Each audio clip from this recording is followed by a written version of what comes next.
আজকে রান্না হয়েছে, এখানে রয়েছে মাছের ঝোল, পেঁপে দিয়ে আলু দিয়ে রুই মাছের ঝোল। তো পেঁপে দিয়ে আলু দিয়ে হয়েছে মাছের ঝোল। এই মাত্র হলো, নামাবো এবার। এখানে হচ্ছে ছোলা সেদ্ধ হয়ে গেছে।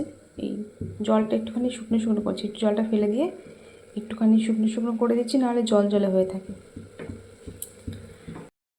আমার কিন্তু একটা সোয়েটার বাইরে রাখাই আছে, কালকে যেমন বৃষ্টি হয়েছে, খুব ঠান্ডা লাগছে, তাই সকালে একটু সোয়েটার পরে নিয়েছি, একটু পরে আবার খুলে দেবো। আর এই যে কী রান্না হয়েছে দেখি সেরকম কিছুই রান্না হয়নি। ভাত তো হয়ে গেছে, আর এখানে হয়েছে নিম বেগুন, নিম ছেচকি, এই হয়েছে আজকে রান্না। এখন এই যে ডিম সেদ্ধটা বসিয়ে দিলাম, ছোলা সেদ্ধ হলো ওর মধ্যে দিলাম, তো জলটাতে একটু এরকম হয়ে গেছে। রান্না আমার হয়ে গেছে, এরপরে এই যে ছোলা আর বাদামটা খেয়ে নেব। ও যখন খায় রান্নাঘরে আমারটাও রেখে দেয়। দিনের বেলা তো মাছের ঝোল হয়েছিল, তাই রাত্রেবেলার জন্য একটুখানি রাজমা বানিয়ে রাখলাম। এটা দুপুরবেলাতেই বানিয়ে রেখেছিলাম। আর রাত্রেবেলা এই যে এখন খাবার দিচ্ছি। মিঠির জন্য পরোটা করেছিলাম আর ওর বাবার রুটি, আর তার সাথে এতে শসা আর পেঁয়াজ রয়েছে। তো এই যে ওর বাবাকে এখন খাবার দিয়ে দিয়েছি।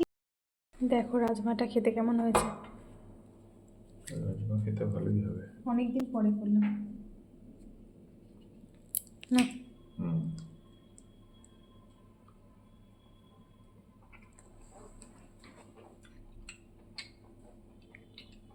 ভালো। এই ভিডিওটা কিন্তু 2-3 দিন আগের বন্ধুরা, তো 2-3 দিন পরে এখন আমি ভিডিওটা পোস্ট করছি। চলো খেয়ে নাও। ফিরে এলাম পরদিন সকালবেলায়। শুভ সকাল বন্ধুরা। আজকে কিন্তু কালকের আর আজকের ভিডিও একসাথে করে পোস্ট করছি। হ্যাঁ, তো কারণ কালকে বা আজকে এমনি ছোটো ছোটো ভিডিও হয়েছিল, তো ওই জন্য করে দুটো ভিডিও একসাথে করে পোস্ট করছি। এই যে এখানে রান্না হয়েছে সকালবেলায় ভেন্ডি আলুর তরকারি, এখানে ডিম সেদ্ধ হলো, এখন মানে বন্ধ করলাম গ্যাস। আর টেবিলে দেখা কী হয়েছে, এখানে মাছ ভাজা রয়েছে, 1 পিস মাছ ভাজা ফ্রিজে আছে, তাই এখানে 2 পিস মাছ ভাজা করেছি।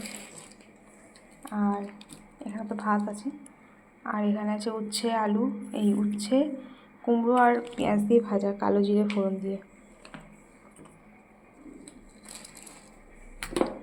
আর ফ্রিজে তো দই আছে, মাছের টক আছে। আর কালকে যে রাজমা করেছিলাম রাত্রে, সেটাই মিঠিকে গরম করে এটা ঠান্ডা করে তবে টিফিনে দেবো, রুটি আর রাজমা দেবো ওকে টিফিনে, তো গরম করে রেখেছি।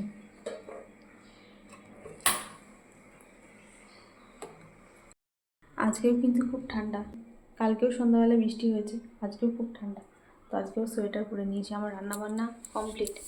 এখন এই যে ছোলা বাদামটা খাবো, খেয়ে তারপর ও এখন পুজো দিচ্ছে, পুজো দিতে গেছে, তারপর আসুক, তারপর খাবার দেবো, তারপর ছোলা বাদামটা খেয়ে মিঠি রুটিটা করবো, রুটি এখনো করা হয়নি। তো চলুন বন্ধুরা, আজকের মতো ভিডিওটা এখানে শেষ করছি। দেখা হবে নতুন আরেকটা ভিডিওর সাথে। সবাই ভালো থাকবেন, সুস্থ থাকবেন। আজকের মতো টাটা।